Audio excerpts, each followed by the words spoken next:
ऐसा लगता है कि शायद सेथ रॉलिंस सच में इंजर्ड हो चुके हैं। क्या सेथ रॉलिंस इस इंजरी के बाद अपनी WWE वर्ल्ड हेवीवेट चैंपियनशिप को वेकेट करने वाले हैं, रिलिंक्विश करने वाले हैं? और अगर ये सब सच है तो who is going to become the next WWE world heavyweight champion?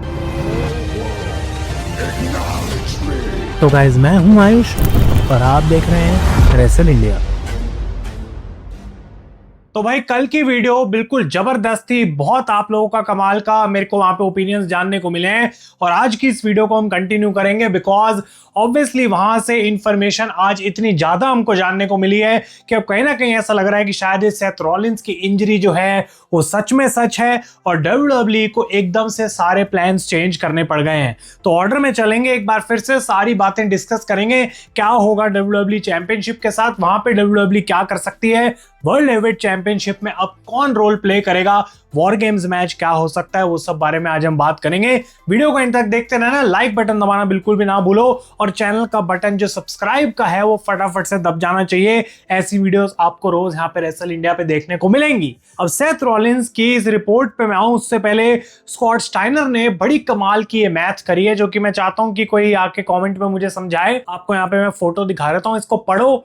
और ये मैथ के हिसाब से वो बताना चाहते हैं कि कैसे ब्रॉन ब्रेकर का हमेशा से ज्यादा चांस था सेथ रॉलिंस के अगेंस्ट टर्न करने का, और वो चीज सेथ रॉलिंस पढ़ नहीं पाए हैं। तो स्टाइनर मैथ शायद आप में से किसी को समझ आ जाए, भाई जरूर बताना इसका क्या मतलब है। लेकिन अब ऐसे यहाँ पे लोग बोलने लग गए हैं कि शायद वो शील्ड का जो ब्रेकअप था, सेथ रॉलिंस ने जो किया था, जिस तरीके से डीन एम्ब्रोस और रोमन रेंस को सताया था, बिल्कुल वैसे ही अब ब्रॉनसन रीड और ब्रॉन ब्रेकर ने सेथ रॉलिंस को स्वाद चखा दिया है कि एक फैक्शन से जब बाहर निकाला जाता है तुम्हें तो कैसा फील होता है। लेकिन आ जाते हैं इन रिपोर्ट्स के ऊपर और एक एक करके मैं आपको पहले न्यूज बतानी चालू करता हूं। सबसे पहले तो सेथ रॉलिंस को जापान और ऑस्ट्रेलिया जो इस वीक के अंदर लाइव इवेंट्स होने वाले थे उनसे पुल कर दिया गया है। वो यहाँ पे जापान के अंदर 2 दिन मैचेस के लिए स्केड्यूल्ड थे, एक दिन उस मैच को चेंज कर दिया गया है from CM Punk to Seth Rollins to CM Punk versus Dominik Mysterio world heavyweight championship की जगह इंटरकॉन्टिनेंटल चैंपियनशिप के लिए। और दूसरे दिन जो मैच चेंज करा गया है वो था CM Punk Jey Uso and Nakamura versus the Vision, और अब सिर्फ हो गया है CM Punk and Nakamura versus Bronson Reed and Bron Breakker. और इस सब के चलते रिपोर्ट्स ये भी बताती हैं कि सेथ रॉलिंस की जो शोल्डर इंजरी है वो लेजिटिमेट है। जिस तरीके से उन्होंने अपने कपड़े पहन रखे थे मंडे नाइट रॉ पे, कोट के ऊपर भी कोट पहना हुआ था, वो इसी वजह से ताकि वो अपना स्लिंग जो है वो पूरे तरीके से छुपा के उसको अंदर रख सकें। और माना जा रहा है कि ये जो शोल्डर इंजरी है ये कोई नॉर्मल इंजरी नहीं है, ये एक टॉर्न रोटेटर कफ की इंजरी है, यानी कि सेथ रॉलिंस इमीडिएटली सर्जरी करवाने वाले हैं and he will be out for a lot of months. अगर आपको आइडिया लगाना है कि कितनी देर तक सेथ रॉलिंस बाहर रहेंगे तो एग्जैक्टली वही इंजरी है जो चैड गेबल को हुई है, और इतने महीनों में चैड गेबल हमें कभी देखने को मिले नहीं है। तो एटलीस्ट फ्यू मंथ्स तो बोला जा रहा है, एग्जैक्ट टाइमलाइन नहीं है कि कब सेथ रॉलिंस वापस आएंगे।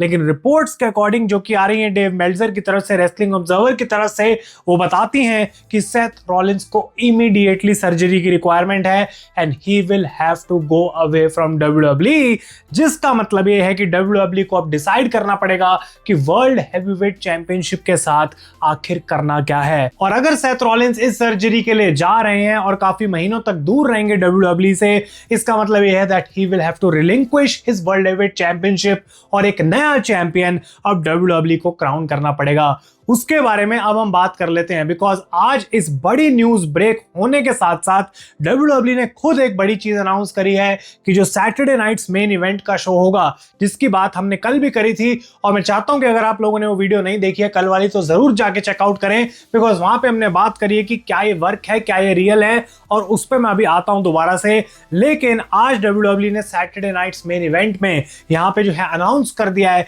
कि उसके पोस्टर पे ऑफिशियली होने वाले हैं CM पंक, यानी कि CM पंक मेन इवेंट में होंगे। CM पंक का एक मेजर रोल रहने वाला है इस शो के अंदर जो अब कुछ ही दिनों में हमें देखने को मिलेगा। लेकिन अगर WWE इसको एक वर्क दिखाना चाहती है और वो सबको बिलीव करवाना चाहते हैं कि सेथ रॉलिंस सच में इंजर्ड हैं, तो डेफिनेटली कहीं ना कहीं उनको इन सारे मैचेस से सेथ रॉलिंस को पुल करना पड़ेगा। ये कोई 2005 1995 नहीं है कि कल सेथ रॉलिंस जाके जापान में लड़ाएगा और किसी को पता भी नहीं लगेगा। यहां पे अगर सेथ रॉलिंस की इस इंजरी को फेक करना है तो उनको हर जगह से गायब करना पड़ेगा और किसी को कानो कान खबर भी नहीं हो सकती कि आखिर सेथ रॉलिंस के साथ चल क्या रहा है। लेकिन अनलाइक लास्ट टाइम जो कि रिपोर्ट्स बता रही थी कि उनकी नी सच में इंजर्ड है, इतनी क्लियर रिपोर्ट्स कभी नहीं आई थी कि सेथ रॉलिंस एक सर्जरी के लिए जाने वाले हैं और उनकी सर्जरी बहुत टाइम तक उनको बाहर रखेगी। अब ऑब्वियसली ये सारी मीडिया आउटलेट्स जो हैं इनको न्यूज़ देने में मजा बहुत आता है, बिकॉज अगर एंड में सच हो जाए तो इनकी क्रेडिबिलिटी बढ़ती है, इनका विश्वास बढ़ता है यहाँ पे। लेकिन मैं इसको अभी भी आपको बोलूंगा कि बिल्कुल ग्रेन ऑफ सॉल्ट, इसको ज्यादा सीरियसली मत लो कि सेथ रॉलिंस की एक बहुत बड़ी अभी सर्जरी होने वाली है। लेकिन क्योंकि ये रिपोर्ट अलग अलग सोर्सेज से आ रही है, काफी सारे लोग इसको बता रहे हैं, तो कहीं ना कहीं इसमें सच्चाई भी हो सकती है। तो अब हम बात कर लेते हैं इस वर्ल्ड हेवीवेट चैंपियनशिप के बारे में कि आखिर किस तरीके से WWE अब चीजों को बुक कर सकती है।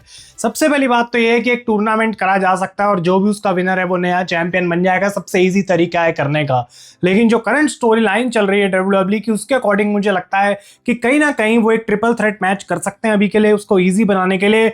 और जे उसो, LA नाइट एंड CM पंक का मैच किया जा सकता है सैटरडे नाइट्स मेन इवेंट के अंदर for the world heavyweight championship.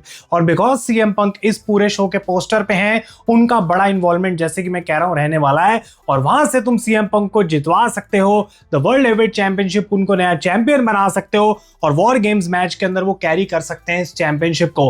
अब रोमन रेंस को भी इस पिक्चर में डाला जा सकता है, लेकिन इतना बड़ा मैच CM पंक और रोमन जैसा, या फिर फेटल 4-वे मैच रोमन के साथ, आई डोंट थिंक कि WWE Saturday night's main event में हमें देने वाली है। इनफैक्ट मुझे लगता है कि Roman Reigns Saturday night's main event में आने भी नहीं वाले। अब अगर CM पंक चैंपियनशिप को जीत जाते हैं तो उसके बाद या तो वो ब्रॉन ब्रेकर से लड़ सकते हैं वॉर गेम्स के अंदर एक सिंगल्स मैच में फॉर द चैंपियनशिप, या फिर वो वॉर गेम्स मैच के अंदर कैरी कर सकते हैं इस चैंपियनशिप को। अब ऑब्वियसली यहाँ पे हम सारे सिनेरियोस डिस्कस कर रहे हैं, मैं आपको ये नहीं बोल रहा कि क्या होगा, मेरे हिसाब से ऐसा हो जाएगा, कोई ख्याली पुलाव हम यहाँ पकाते नहीं है, सारे आइडियाज पॉसिबिलिटी डिस्कस करते हैं और फिर आप लोग अपने ओपिनियंस मुझे कमेंट्स में देते हो और इस तरीके से हम इंटरेक्ट करते हैं। तो ये पॉइंट लिटरली मेरे दिमाग में आया भी एडिट करते करते कि भाई CM पंक को WWE ऑलरेडी एक नंबर 1 कंटेंडर बना चुकी है सेथ रॉलिंस के लिए for the world heavyweight championship at Saturday night's main event. तो एक और चीज ये दिमाग में रखने वाली जरूर है कि अगर उनको ये पता था कि सेथ रॉलिंस के साथ ये मैच नहीं हो सकता, तो आखिर ऑलरेडी इतनी जल्दी क्या थी CM पंक को नंबर 1 कंटेंडर बनाने की। और अब अगर वो ऑलरेडी नंबर 1 कंटेंडर है, क्या इसका मतलब एक क्लियर है कि शायद ये पूरी चीज एक बार दोबारा वर्क है। इस पे भी ध्यान देना, अब वीडियो आगे देखो। लेकिन इसके अलावा WWE के पास एक और ऑप्शन है कि इस वॉर गेम्स मैच को कंप्लीटली चेंज कर दिया जाए। एक पॉइंट पे जो कि होने वाला था सेथ रॉलिंस का विजन वर्सेस ये बेबी फेस की एवेंजर्स, अब उसको वापस कर दिया जाए अपने पुराने रूट्स पे, and that is SmackDown versus the raw. अगर शो वर्सेस शो वाला कॉन्सेप्ट वापस लाना चाहते हैं तो शायद यहाँ पे वो भी हो सकता है एक पिवट, एक पॉसिबल ऑप्शन कि इसको वो कर लें, बिकॉज रिपोर्ट्स ये भी बताती हैं कि WWE का जो ओरिजिनल प्लान था ब्रॉन ब्रेकर को हील टर्न कराने का, वो अगले साल का था भाई, इतनी जल्दी नहीं। तो ये एकदम से जो चेंज करा गया है इसके अंदर, वो एक स्टोरी लाइन पिवट है, एक इमीडिएट अर्जेंट पिवट है जो उनको करनी पड़ी है। ऑफ कोर्स हम एक बार फिर से सोच रहे हैं कि ये सब कुछ रियल है और सेथ रॉलिंस सच में इंजर्ड हो चुके हैं। तो स्मैकडाउन वर्सेस रॉ का एक कॉन्सेप्ट हो सकता है जो कि वापस लाके WWE इस वॉर गेम्स मैच को सेटअप कर सकती है, जिसमें से भी पोटेंशियल है बहुत सारी स्टोरी लाइंस निकालने की, बिकॉज जब सेम शो में टीमें बनेंगी तो क्रैक्स भी आएंगे और वो सब हमें जो देखने को मिलता है कि कौन उसको जीतेगा। तो एक बहुत अच्छा तरीका वो भी है दिखाने का। उसके अलावा एक और ऑप्शन यहाँ पे ये है कि बिकॉज सेथ रॉलिंस आउट हैं तो ब्रॉन ब्रेकर कहीं ना कहीं लीडर बनने की कोशिश करेंगे विजन के, और वो चैंपियनशिप के पीछे जाने से पहले इस ग्रुप को खुद से बनाएंगे, वो नए स्टार्स को लेके आएंगे। और कुछ अच्छे अच्छे नाम हैं जो लोग यहाँ पे सोशल मीडिया के ऊपर आके कमेंट कर रहे हैं इस चीज के अंदर। उनमें से एक है थ्योरी, जो कि इतने लंबे टाइम से हमें देखने को नहीं मिले हैं WWE के अंदर। और उसके अलावा कुछ नाम लिए जा रहे हैं ओबा फेमी जैसे, जो रिसेंटली अपनी चैंपियनशिप हारे हैं NXT के अंदर, और उनका मेन रोस्टर डेब्यू भी अब हमें कभी भी देखने को मिल सकता है। और एक वॉर गेम्स जैसे मैच में एक नया पूरा या नया क्रॉप ऑफ टैलेंट एक विजन के रूप में आ जाए, जो रियल में WWE का फ्यूचर विजन लगेगा भी and will be led by Bron Breakker, वो देखने में बहुत ही मजा आएगा। लेकिन बिकॉज ये एक ऐसा ग्रुप है जिसको एक्सपीरियंस की, जीतने की पावर की जरूरत होगी तब भी, क्योंकि शायद इनको उस विक्ट्री लाइन के पार लगा सके, उसके लिए दो लोग ऐसे हैं जिनको ये लेकर आ सकते हैं। पहले है ऑब्वियस चॉइस ब्रॉक लेसनर, जो कि डिस्ट्रॉय कर सकते हैं किसी को भी, और वो एक काम कर सकते हैं पॉल हेमन की फेवर के लिए। दूसरा दूसरा नाम जो यहाँ पे डाला जा सकता है जो कि कम सेंस बनाता है बिकॉज ये दूसरे शो पे है, that is Drew McIntyre. Drew McIntyre को अगर इस सिचुएशन में डाला जाए तो फ्यूचर पर्पस के लिए बहुत अच्छा रहेगा। अगर सीएम पंक और रोमन रेंज ये सब लोग भी इस वर्ल्ड चैंपियनशिप के पीछे घूम रहे हैं, जे उसो, एले नाइट को भी आप उसमें इंक्लूड कर सकते हैं। अब ये हो गया एक ऑप्शन कि भाई नया ही विजन बना दो और इसको फिर से वो बेबी फेस एवेंजर्स वाली टीम के सामने रख दो, जैसे कि Roman Reigns, CM Punk, LA Knight, जे उसो, जॉन सीना, जो भी तुम्हें भरना है तुम भर सकते हो। अगला ऑप्शन ये है कि क्या कोई ऐसा तरीका है, और यहां पे आप लोगों को क्रिएटिव होना पड़ेगा कमेंट्स के अंदर, क्या कोई ऐसा तरीका है कि ये वॉर गेम्स मैच जो है यही अपने आप में for the world heavyweight championship हो जाए? क्या उस चैंपियनशिप को क्राउन करने का कोई तरीका है डब्ल्यूडब्ल्यू के पास उस वॉर गेम्स मैच के अंदर? आई डोंट थिंक इतना कॉम्प्लिकेट वो करना चाहेंगे बिकॉज क्लियरली वो दो टीमें रखेंगे वॉर गेम्स के अंदर जो आमने सामने जा सकती हैं। लेकिन कहीं ना कहीं मुझे ऐसा लगता है कि अगर वो कर दिया जाए कि फॉर एग्जांपल 10 लोग हैं वॉर गेम्स में, जो टीम जीतेगी उन 5 में फिर आगे टूर्नामेंट होगा और वो चैंपियनशिप तक पहुंचेंगे। लेकिन वो बहुत ही कॉम्प्लिकेटेड, लंबा, घिसा पिटा सा थोड़ा लगेगा, इंटरेस्टिंग नहीं रहेगा और 10 कंटेंडर लाने पड़ेंगे चैंपियनशिप के लिए, फिर उनको टीमों में डिवाइड करना पड़ेगा, तो बहुत आई थिंक जो है वो घुच पुच हो जाएगी। लेकिन इस वीडियो को फाइनल पार्ट में अब हम लेकर जाने वाले हैं और मैं बात करने वाला हूं सीएम पंक की, बिकॉज अगर CM Punk WWE world heavyweight champion बनने वाले हैं तो बहुत सारी चीजें स्टोरी लाइन के अंदर चेंज हो जाएंगी और कैसे आगे वो पोटेंशियली आगे बढ़ सकते हैं उसको लेके, उसके बारे में थोड़ी सी यहाँ पे हम बात करेंगे।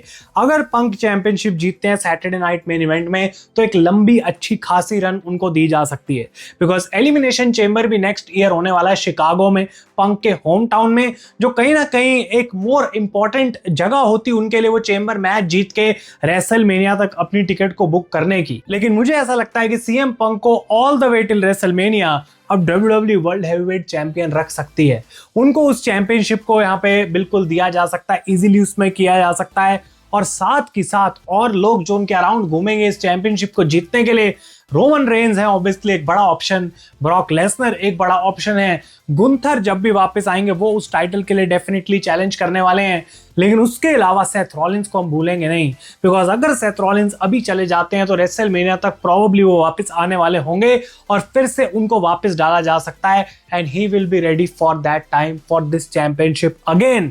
तो इस पॉइंट पे हम यही बोल सकते हैं कि अगर सेथ रॉलिंस की इंजरी रियल है और अगर इस चैंपियनशिप को वो रिलिंक्विश करने वाले हैं तो मोस्ट लाइकली जो नया वर्ल्ड हेवीवेट चैंपियन बनने वाला है that is going to be CM Punk. लेकिन सबसे बड़ा क्वेश्चन मार्क ये है कि वॉर गेम्स मैच के अंदर डब्ल्यूडब्ल्यू क्या करेगी और आगे ब्रॉन ब्रेकर की बुकिंग कैसी रहेगी, बिकॉज अगर वो चैंपियनशिप के पीछे जाना चाहते हैं तो कितनी जल्दी उनको वो मौका दिया जा सकता है। आप लोग अपने ओपिनियंस मुझे कमेंट्स में बताएं। अगर ये वीडियो आपको अच्छी लगी हो इसे लाइक करें। तब तक के लिए thank you so much for watching. मैं हूं आयुष और आप देख रहे हैं रेसल इंडिया।